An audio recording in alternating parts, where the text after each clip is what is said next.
A man in Ohio spent 4 hours crying in a junkyard parking lot. Not over a person, over a 1998 Toyota Corolla named Deborah. He'd owned her for 19 years, and when the tow truck pulled her onto the flatbed, he said it felt exactly like watching someone die. He knew how that sounded. He said so, out loud, to the reporter standing next to him. I know it's just a car. And then he cried again anyway. Here's the strange part. He is not unusual. Over half of car owners in America have given their car a real name. Not a nickname for the model. A name like a person has. Gary, Deborah, Old Bessie. People who would never dream of naming their toaster or their washing machine will sit in traffic, alone, having a full conversation with a Honda. So what is actually happening here? Why does a machine made of steel and wiring end up with a name, a personality, sometimes even a gender? And why does losing one feel, for some people, disturbingly close to grief? Start with the part of you that's doing this, because it wasn't built to deal with cars at all. It was built to deal with faces. Your brain has one job it's obsessed with above almost everything else: spotting a face looking back at you.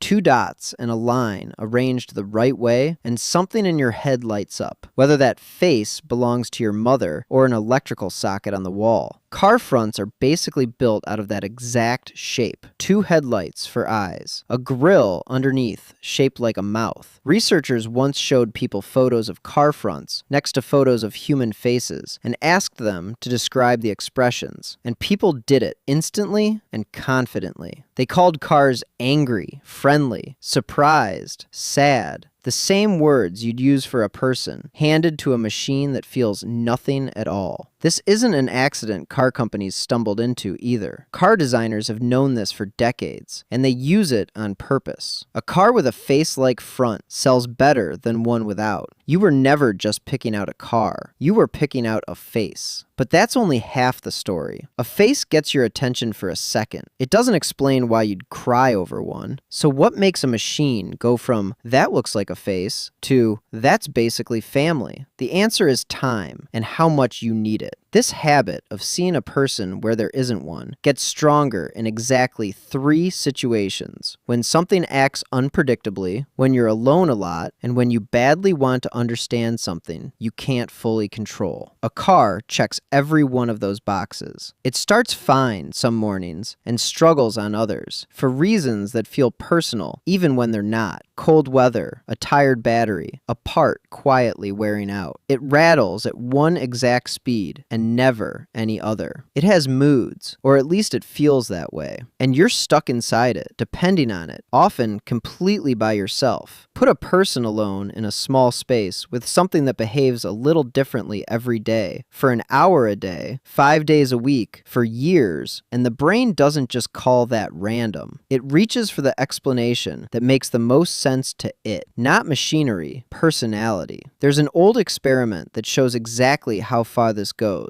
Researchers showed people a simple video, just a triangle and a circle moving around a plain screen. No story, no faces, nothing. Almost everyone who watched it described it the same way, without being asked to. The triangle is chasing the circle. The circle is scared. The triangle is being mean. 2 plain shapes with no eyes, no arms, no expression at all, and people built a whole little drama out of them in seconds. If a shape moving on a screen can turn into a bully in someone's mind, a 2-ton machine that drives your kids to school and won't start on the coldest morning of the year never really had a chance of staying just an object. And once your mind decides something has a personality, it stops being something you can just swap out. A hammer that breaks gets thrown in the trash without a second thought. But by the time a car has a name, it usually has a history sitting inside it too. The seat shaped exactly how you sit. A smell that's slightly different from every other one like it. A rattle that only your car makes. The one playlist that only sounds right through those exact speakers. None of that comes with a replacement. A new car with the same name isn't the old car. It's a stranger wearing a familiar face. That's exactly why losing a named car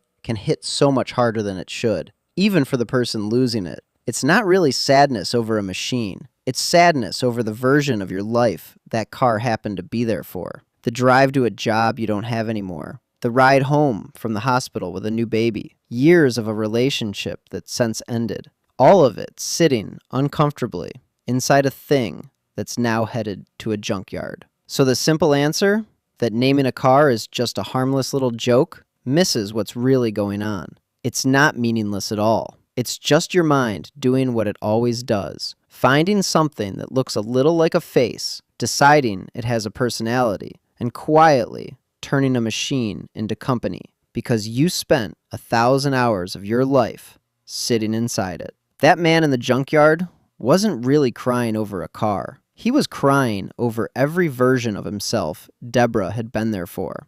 The version without kids yet. The version with a job he doesn't have anymore. The version who was younger, in a body he doesn't fully recognize now. Deborah just happened to be the one thing that saw all of it and couldn't tell anyone else. You'll probably never cry over a toaster, but if you've ever patted your dashboard and said, come on, on a cold morning, or felt a strange little pang trading in a car that never even ran right, you already know exactly what that man in Ohio was talking about. Some machines never become anything more than machines, and some of them, somehow, quietly, become part of the story of your life.